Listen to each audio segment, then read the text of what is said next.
Assalamualaikum warahmatullahi wabarakatuh. Alhamdulillah wassalatu wassalamu ala Rasulillah wa ala alihi washabihi wa man tabi'ahum bi ihsan. Rabbi shrah li sadri wa yassir li amri wahlul 'uqdatam min lisani yafqahu qawli. Kita lanjutkan kajian Ramadan kita.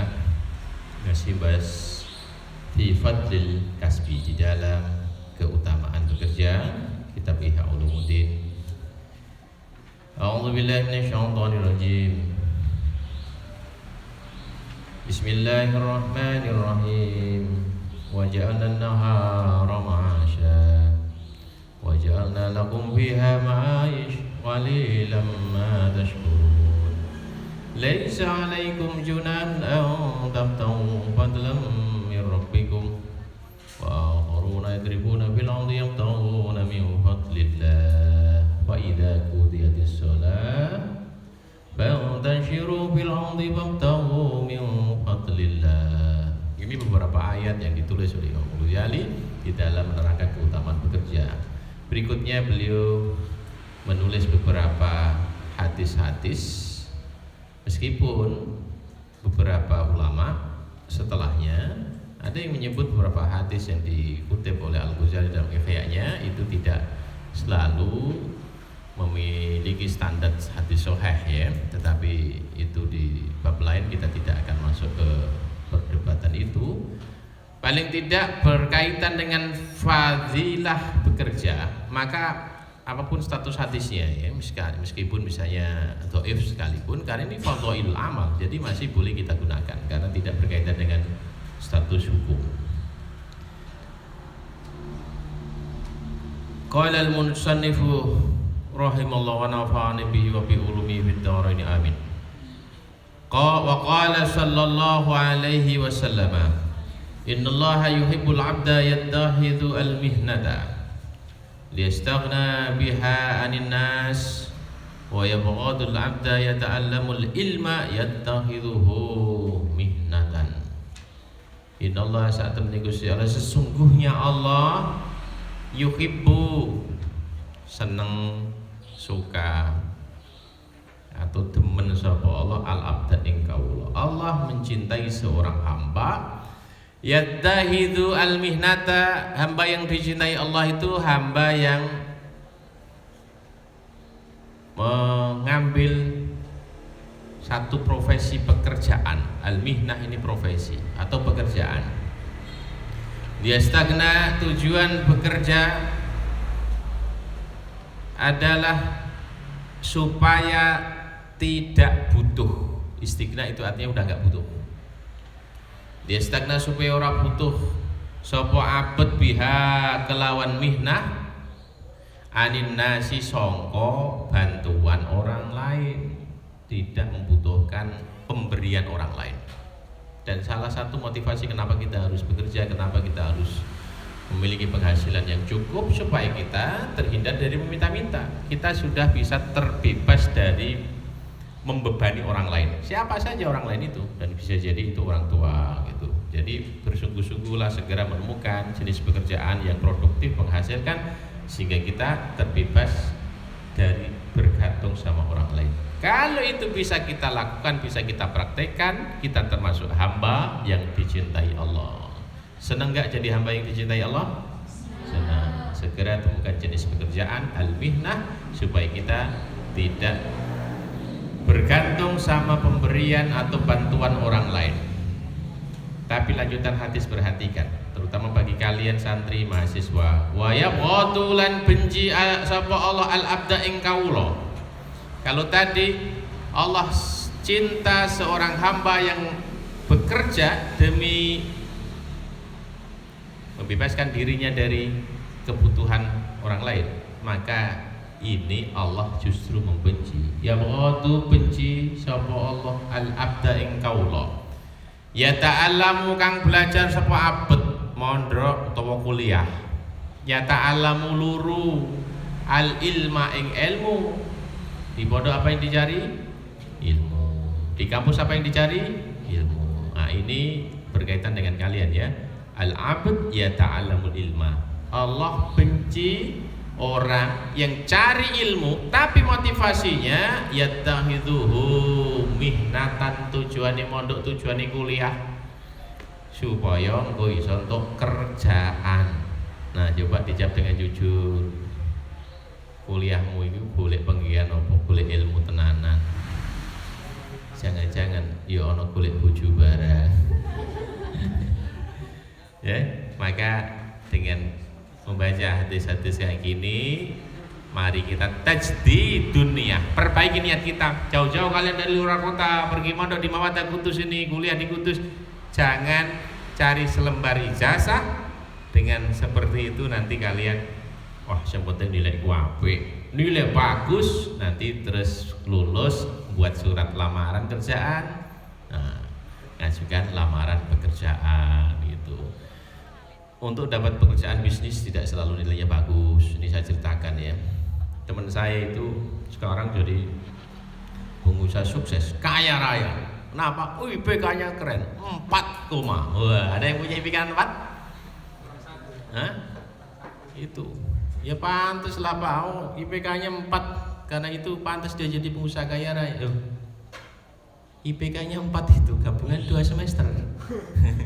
Semester kemarin 2, semester ini 2 digabung jadi 4. Karena itu terus jadi di drop out dari kampus karena tidak ada perusahaan, pabrik, kantor yang mau mempekerjakan orang yang nggak punya prestasi akademik. Dia menggunakan satu ilmu namanya the power of kepepet. The power of wis pineh main daftar endi yang nilainya jelek, malah nggak lulus, nggak mahasiswa, nggak sarjana. Akhirnya dia menciptakan lapangan pekerjaan sendiri dengan kreativitas dan semangat kerja yang tinggi. Bukannya melamar kerjaan jadi pegawai, jadi karyawan, tapi dia tumbuh jadi pengusaha. Sekarang karyawannya ratusan orang. Alhamdulillah. Jadi jangan sampai habis ini saya dimari dosen kalian gara-gara IPK kalian 2 ya. Ikuti ngajinya Pak Sofyan. Hati-hati, kadang-kadang motivator itu kayak provokator, salah-salah bisa salah jalur. Orang yang mencari ilmu mondok atau kuliah tapi tujuannya, motivasinya adalah supaya nanti keluar dari kampus dapat ijazah sarjana, dapat gelar, maka terus dia dapat pekerjaan. Ya qadu al-abda, Allah membenci seorang hamba yang model begini. Mari di kesempatan yang indah di Ramadan yang penuh berkah ini, perbaharui niat kita, perbaharui niat kalian, benar-benar cari ilmu yang bermanfaat. Nah, ilmu yang bermanfaat itu ilmu yang dipraktekkan. Kalau Ramadan ini kita mengkaji kitab Al-Ghazali fi Fadlil Kasbi, ini kan ilmu. Oh, ternyata pondasi spiritual, landasan dari kitab dan hadis kuat. Bagaimana orang itu harus kaya, harus bekerja keras. Orang yang berangkat pagi pulang lelah sore hari itu maghfurun lahu.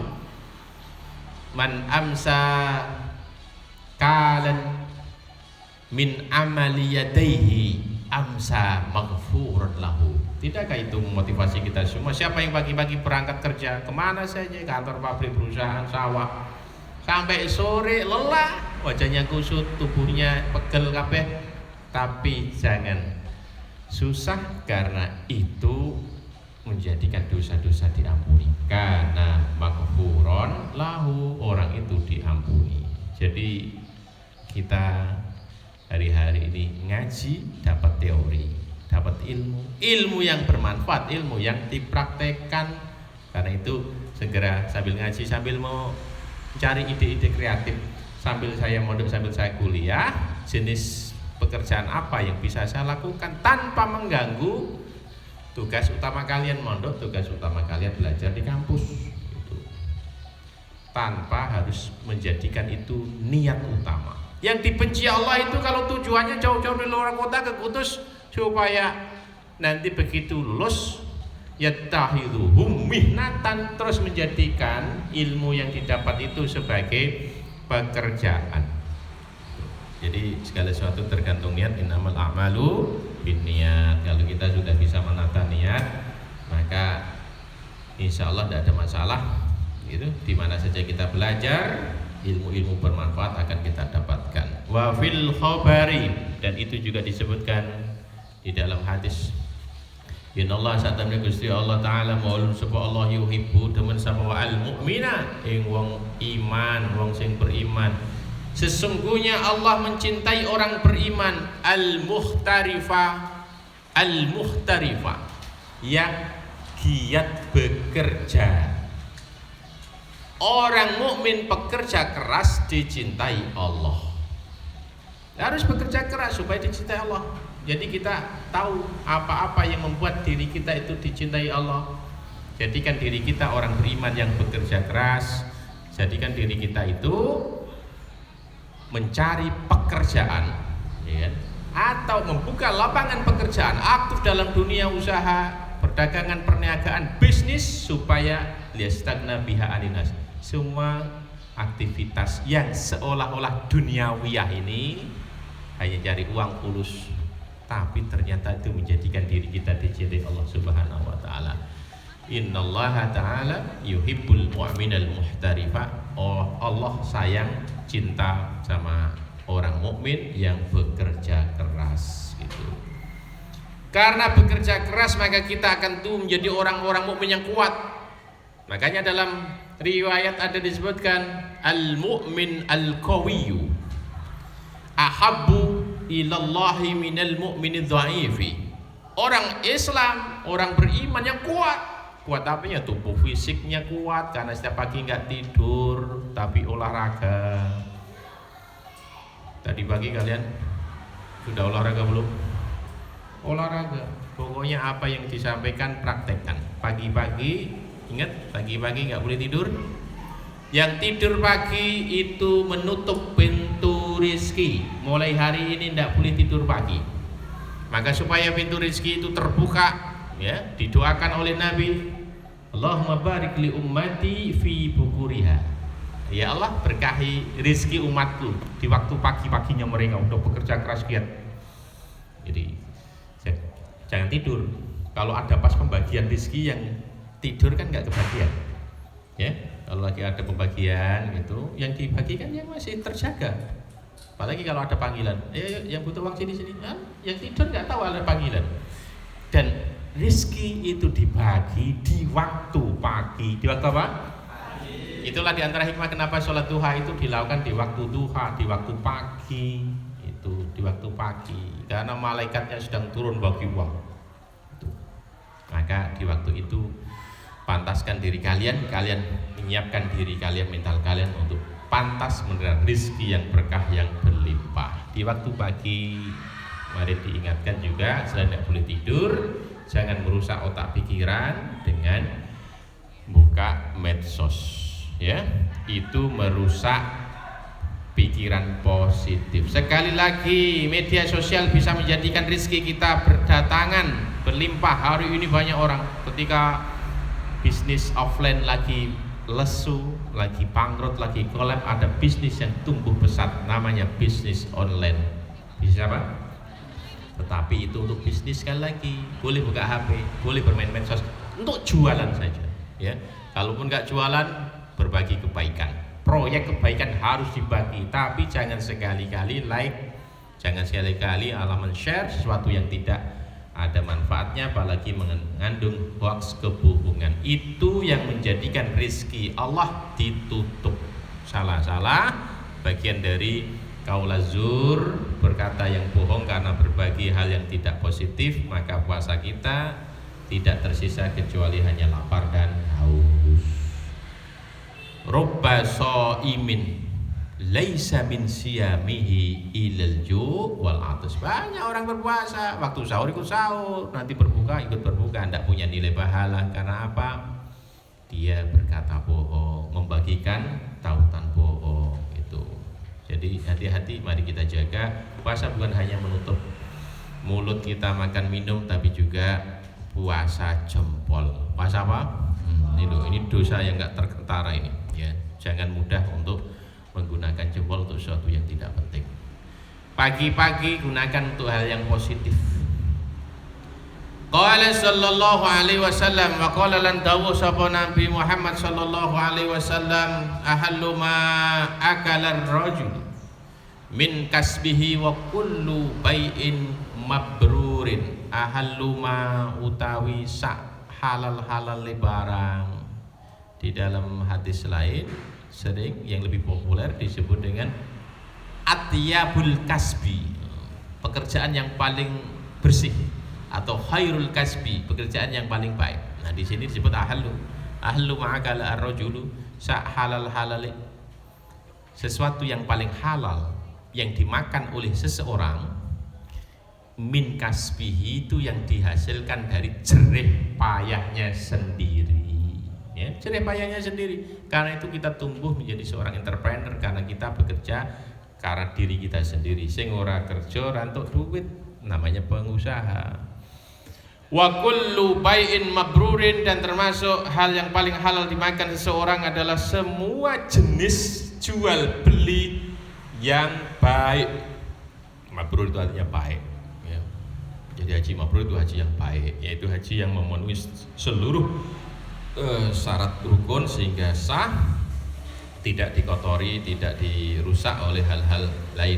Jadi jual beli juga begitu. Jadi istilah mabrur hari ini kalian lebih tahu lagi, ya, lebih kenal istilah mabrur. Tidak hanya disematkan kepada orang yang berangkat haji ke Mekah, tapi orang yang jualan disebut juga mabrur. Jadi kalau habis ini ada teman kalian pulang kuliah nyambi jualan, terus tak doakan ya semoga mabrur gitu, ya. Boleh, karena disebutkan dalam hadis kullu bai'in mabrur gitu. Setiap jual beli yang baik, yang mabrur. Wa fi khabarin akhara, di dalam hadis yang lain disebutkan ahallu ma'akal abdu kasbu yatisoni'i idza nasoha. Ahallu ma utawi halal barang, hal yang paling halal akala yang dimakan al abdu, akala sing wis mangan sapa al abdu kawula. Kasbu yatisoni'i iku jerih payah, hasil karya tangan seorang pengrajin. Memang di zaman dulu as-soni namanya pengrajin, karena itu kita mengenal misalnya kerajinan tangan, ya, handicraft. Tapi soni itu juga berkaitan dengan hari ini lebih ke dunia industri, ya. Sinaah itu adalah dunia industri. Maka di antara hal yang paling halal kita makan, hal yang paling halal dimakan oleh seorang hamba itu adalah yang dihasilkan dari dunia industri. Kasbu yatisson idza nasoha nalikane paling nasihat kebaikan. Kalau dilakukan dengan baik, jujur, semua perdagangan, perniagaan, semua aktivitas bisnis industri itulah bagian dari hal yang paling halal. Jadi ini semua hadis-hadis yang disampaikan oleh Rasulullah sampai kepada kita oleh Imam Ghazali ini sekali lagi meneguhkan bahwa profesi seorang pedagang, orang yang bekerja itu sangat mulia, disebut sebagai hal yang paling halal. Wa qala lan tawassafa Nabi Muhammad alaihi salatu wassalam. Nabi juga bersabda, alaikum bitijarati, alaikum bitijarati fa inna fiha tis'atu asharir rizki. Ini paling populer, masyhur. Saya suka kalau ngasih seminar pelatihan entrepreneurship, tidak pernah lupa menyitir hadis ini, karena tidak ada yang lebih kuat, tidak ada yang lebih memotivasi. Rata-rata pengusaha bekerja itu kan ingin dapat uang banyak, betul nggak? Apa yang diharapkan orang yang bekerja, orang yang bisnis? Untung banyak. Nah, hadis ini menjadi kegembiraan bagi pedagang-pedagang. Alaikum mengatasi sira kabeh bitijarati, kelawan berdagang. Tijarah, berdagang. Kenapa Nabi menganjurkan umatnya untuk berdagang? Fa inna fiha, karena sesungguhnya di dalam tijarah, di dalam dunia perdagangan itu tis'atu asari rizki, ada 90% rizki. Jadi kalau rizki itu 100% utuh, itu dibagi 10/10. Nah, 9/10 itu tis'atu asar. 9/10 berarti berapa persen? 90%. Dari total rizki yang dibagi Allah ini, itu 9/10 atau 90% fit tijarah, Maka yang pengen kaya, yang pengen cepat sukses, maka masuklah dalam dunia bisnis perdagangan. Ini tidak berarti bisnis yang lain tidak mulia, tidak berarti pekerjaan yang lain tidak baik, tetapi itu tadi. Menariknya, ini disampaikan oleh seorang nabi yang profesinya memang pedagang. Semua nabi-nabi yang diutus Allah untuk menyampaikan risalah kenabian ini orang yang bekerja keras. Mereka tidak ada yang berpangku tangan. Semua nabi-nabi, semua sejak Nabi Adam. Nabi Adam itu apa profesinya? Yang paling terkenal ya petani lah ya. Karena kan bumi ini masih asri, belum ada pabrik, belum ada apa-apa. Yang ada baru tanaman. Nah, jadi ini Nabi Adam ini seorang petani, suka cocok tanam. Nabi Idris juga punya profesi. Nabi Idris ini profesinya suka nenun, bikin kegiatan kerajinan tangan. Nah, Nabi Nuh yang terkenal sampai kita, apa profesinya? Buat apa Nabi Nuh? Buat kapal. Berarti kan produsen kapal, ya. Produsen kapal Nabi Nuh, kan menarik itu. Nabi-nabi yang lain disebutkan secara umum tidak ada seorang nabi kecuali dikasih kesempatan dididik oleh Allah menjadi seorang pengembala kambing. Yang lain itu pengembala kambing, tapi bukan berarti kambing cuma satu gitu. Dan satu mati lagi. Nabi Ibrahim itu peternak sukses, ada kambing, ada onta, jumlahnya ratusan ribuan. Karena itu kalian tidak usah heran, Nabi Ibrahim ini kan dermawan, tidak bisa makan kecuali ngejak orang. Mirip dengan kalian lah, mirip-mirip ya. Kalian tidak bisa buka kecuali ngajak orang. Aduh, udah bentar lagi maghrib kok nggak ada teman, gimana? Terus cari orang, begitu ketemu mau nggak dapat pahala puasa? Mau dong. Man aftara shaiman. Terus ditandini, siapa yang mau ngasih buka puasa sama orang yang berpuasa maka kamu dapat pahala. Ntar lagi maghrib aku nggak punya uang, nggak punya nasi, ayo traktir aku. Kan mirip-mirip. Kalian tidak bisa makan kecuali cari orang suruh traktir. Nabi Ibrahim tidak bisa makan kecuali cari orang diajak makan bareng. Kalau ada tamu, apalagi jauh luar kota gitu, tidak usah ditanya, pokoknya langsung ke belakang panggil istrinya, Sarah istriku, aku ada tamu tuh laki-laki malam-malam datang, sembelihkan kambing. Wah, keren gitu kan. Hari ini Nabi Ibrahim hidup, setiap buka kita ke rumahnya ya, makan sate terus. Bisa begitu karena punya puluhan ratusan ternak gitu. Semua nabi-nabi bekerja keras, semua nabi. Nabi Zakaria itu seorang tukang kayu. Jadi profesi-profesi di sekitar kita ini profesi-profesi yang terkenal. Ya, Nabi Ibrahim selain pengembala atau pengusaha ternak, tapi beliau juga punya skill. Apa itu? Tukang batu. Lo kok tahu? Nah, itu yang membangun Ka'bah. Nih, yang membangun Ka'bah. Wa id yarfa'u Ibrahim al-qawaida. Tembok-temboknya itu ditinggikan oleh Nabi Ibrahim. Nabi Ibrahim dibantu putranya Nabi Ismail, mengangkatlah, ditinggikan itu. Jadi profesi yang mulia. Nah, profesi Rasul Muhammad sallallahu alaihi wasallam yang kita jadikan teladan dalam kehidupan termasuk dalam bisnis adalah seorang pedagang. Kan menarik. Nabi menganjurkan umatnya berdagang ya, dengan kaulnya, berarti namanya sunnah kauliyah. Tetapi Nabi juga mempraktekkan untuk dirinya, itu namanya sunnah fi'liyah, komplit lah. Jadi tidak ada keraguan sedikit pun kalau kita hari ini menjadi umat Muhammad yang tumbuh semangat menjadi seorang pedagang. Karena apa? Ngikuti sunnah Nabi. Sunnah apa? Ingat ya, wali santri mawar tahu disebut sunnah Nabi itu langsung otaknya ke profesi Nabi sebagai seorang pedagang. Kalau di luar sana disebut sunnah Nabi, yang terpikirnya adalah nikah. Kalau disebut sunnah Nabi nikah gitu. Ada suami malam Jumat udah agak malam, udah pulang-pulang di WA istrinya, Mas ingat malam Jumat itu sunnah Nabi. Sunnah Nabi adalah mengikuti jejak teladan Rasulullah di dalam bisnis dan perdagangan.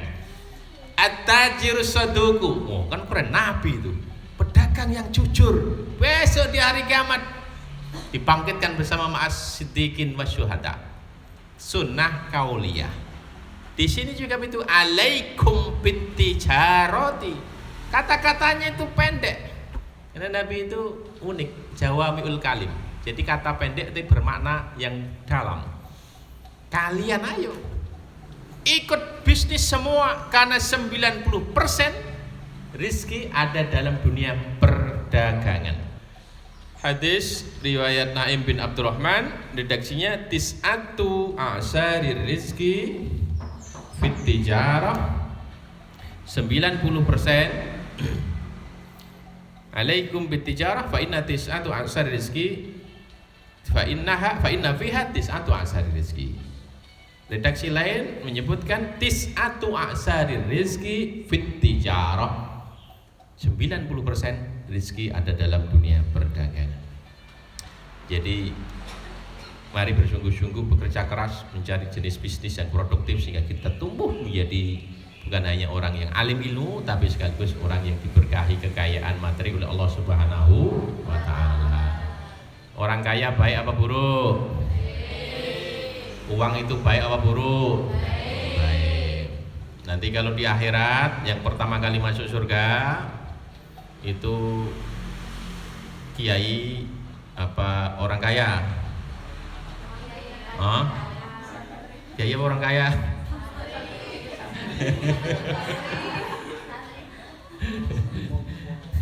Pilihannya tuh kiai sama orang kaya loh, santri gak masuk loh ya. Karena segera cepat kalian naik status ya. Statusnya apa? Dari santri ke kiai. Karena yang antri di depan pintu surga ini 4. Yang pertama kiai. Pantas kan kiai masuk surga? Pantas kan? Pantas lah ya. Yang kedua, ini orang yang punya pahala besar. Keutamaannya banyak disebutkan di hadis-hadis Nabi, yaitu orang yang meninggal atau syahid fisabilillah. Antri itu rebutan. Kiai udah posisi depan pintu. Yang kedua, orang yang meninggal fisabilillah mau masuk. Di belakangnya ada juga orang yang sudah dimudahkan Allah berangkat haji. Dari Pak Haji nih, Pak Haji. Pak Haji ini kan semangat dia. Di mana-mana selalu hafal hadis Al-Hajjul Mabruru laisa lahu jayaun ilal jannah. Haji mabrur tidak ada balasan yang pantas. Aku masuk dulu haji nih. Aku udah nyampe Mekah. Minggir. Ya kiai kan belum haji, minggir. Wah. Iya sih kau mati di medan perang tapi kan belum haji. Wah. Jadi hajinya ingin maju duluan gitu. Karena mereka rebutkan repot ini. Konflik. Ada pertengkaran antara calon penghuni surga. Mereka semua akan masuk surga, tetapi kan yang pertama kali masuk itu kan jadi kebanggaan. Nah itu bukan hanya sekarang aja, tapi besok di surga juga ada. Nah di situ terus ada orang datang, orang kaya. Jadi ada 4 orang dengan profesi yang berbeda-beda, tapi merasa punya jasa yang pantas, mereka masuk duluan. Yang lain antri gitu. Sampai malaikat Ridwan nggak ngatasi. Nah, penjaga surga siapa namanya? Nah, karena urusannya berat, ini akhirnya panggillah panglimanya malaikat. Siapa namanya? Malaikat Jibril datang, ngatasi ada apa nih ribut-ribut? Ini malaikat Jibril. Saya kan berhak masuk surga duluan. Yang lain ini belum sampai Mekah. Yang lain ini hanya modalnya pedang aja nih. Syahid fisabilillah, saya udah nyampe Mekah. Baju kebesaran saya lepas, saya wukuf banyak dengan kain ihram.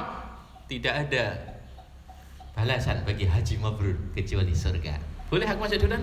Wah, Pak Haji itu, Pak Haji. Nah, ditanya oleh malaikat Jibril, Pak Haji, saya tanya dulu ya. Silakan. Pak Haji kok bisa ngerti fadilah orang yang haji itu pahalanya besar, nggak ada yang sepadan kecuali masuk surga, dapatnya dari mana? Pak Yai saya yang ngasih tahu. Wah, gitu. Oh jadi yang ngasih tahu kalau haji mabrur itu pahalanya surga Pak Yai? Ya kenapa Pak Yai nggak dimajukan dulu aja? Oh nggak enak, nggak sopan.